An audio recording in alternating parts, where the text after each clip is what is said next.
क्या स्मृति ईरानी और अनुराग ठाकुर की मोदी कैबिनेट में वापसी होने जा रही है? क्या राघव चड्ढा को भी इसमें जगह मिल सकती है?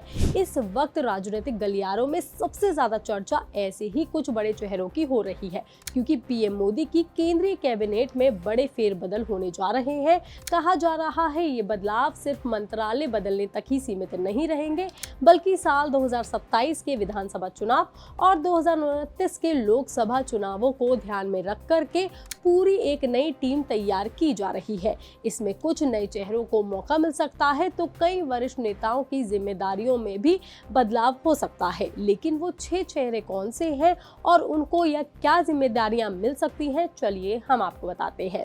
इस लिस्ट में सबसे पहला नाम है स्मृति ईरानी का। ये वही स्मृति ईरानी है जिन्होंने साल 2019 में अमेठी में राहुल गांधी को हरा करके बीजेपी की सबसे बड़ी राजनीतिक जीतों में से एक दर्ज की थी। हालांकि साल 2024 में उन्हें अमेठी से हार का सामना करना पड़ा था और इसके बाद वो मोदी कैबिनेट का हिस्सा भी नहीं रही थी। लेकिन अब राजनीतिक गलियारों में चर्चा है कि बीजेपी उन्हें राष्ट्रीय राजनीति में फिर से बड़ी भूमिका देना चाहती है। कहा जा रहा है कि अगर साल 2029 में अमेठी और उत्तर प्रदेश में बड़ा दांव खेलना है तो स्मृति ईरानी को वापसी करनी होगी और हो सकता है कि उनकी वापसी भी हो जाए। हालांकि इस बार अभी तक कोई भी आधिकारिक पुष्टि नहीं हुई है, बल्कि ये सभी नाम मीडिया रिपोर्ट्स के सूत्रों के हवाले से सामने आ रहे हैं।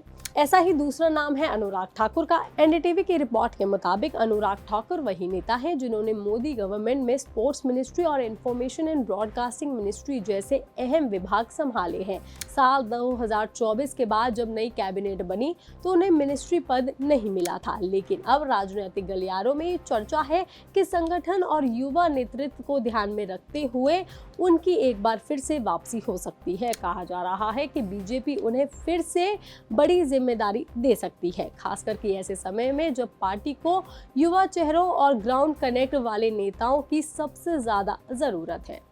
अब बात करते हैं तीसरे बड़े नाम की। पीयूष गोयल का नाम भी लगातार चर्चा में है। ये केंद्र सरकार में लंबे समय से कॉमर्स एंड इंडस्ट्री मिनिस्ट्री जैसे अहम मंत्रालय संभाल चुके हैं और आर्थिक नीतियों और व्यापार से जुड़े मामलों में उनकी बहुत मजबूत पकड़ मानी जाती है। मीडिया रिपोर्ट्स के मुताबिक अगर कैबिनेट में बड़ा फेरबदल होता है तो उन्हें भी बड़ी जिम्मेदारी दी जा सकती है, खासकर कि ऐसे मंत्रालयों में जहां तेज फैसले और अनुभव की सबसे ज्यादा जरूरत होती है। हालांकि इस पर भी अभी तक कोई आधिकारिक बयान सामने नहीं आया है। चौथा नाम है शक्तिकांत दास का, जो पहले आरबीआई गवर्नर रह चुके हैं और आर्थिक मामलों के एक्सपर्ट्स भी माने जाते हैं।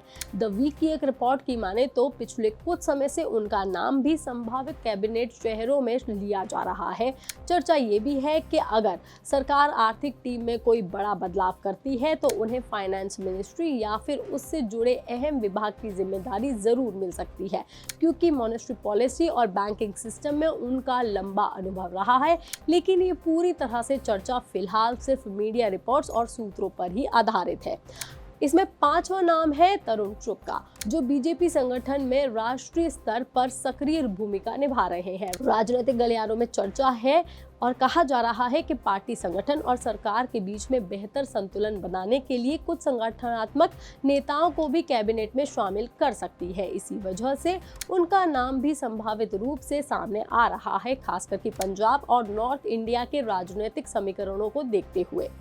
वही छठा और आखिरी नाम जो सबसे ज्यादा चर्चा में है वो है राघव चड्ढा का।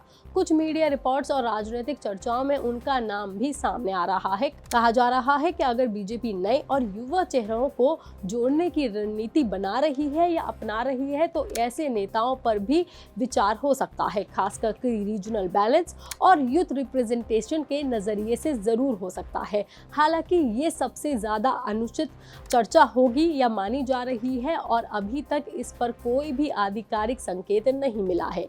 लेकिन ये वो 6 नाम हैं जिन्हें लेकर के इस वक्त राजनीतिक गलियारों में सबसे ज्यादा चर्चा है। हालांकि एक बार फिर बता दें कि इनमें से किसी नाम का भी बीजेपी या फिर सेंट्रल गवर्नमेंट की ओर से कोई आधिकारिक पुष्टि नहीं की गई है। फिलहाल ये सभी नाम मीडिया रिपोर्ट्स, सूत्रों और राजनीतिक चर्चाओं के आधार पर ही सामने आ रहे हैं। अब सबकी नजरें प्राइम मिनिस्टर नरेंद्र मोदी के अगले फैसले पर टिकी हुई है, क्योंकि अगर ये फेरबदल होता है तो इसका असर कैबिनेट तक ही सीमित नहीं रहेगा, बल्कि बीजेपी की पूरी राजनीतिक रणनीति की भी तस्वीर को काफी हद तक साफ कर देगा। अब देखना होगा कि इन चर्चाओं पर मोहर लगती है या फिर पीएम मोदी अपने फैसले में एक बार फिर सभी राजनीतिक क्यासों को गलत साबित कर देते हैं। ये खबर, ये जानकारी आपको कैसी लगी, आप हमें कमेंट करके जरूर बताएं। बाकी तमाम खबरों के लिए आप देखते रहिए लोकमत हिंदी।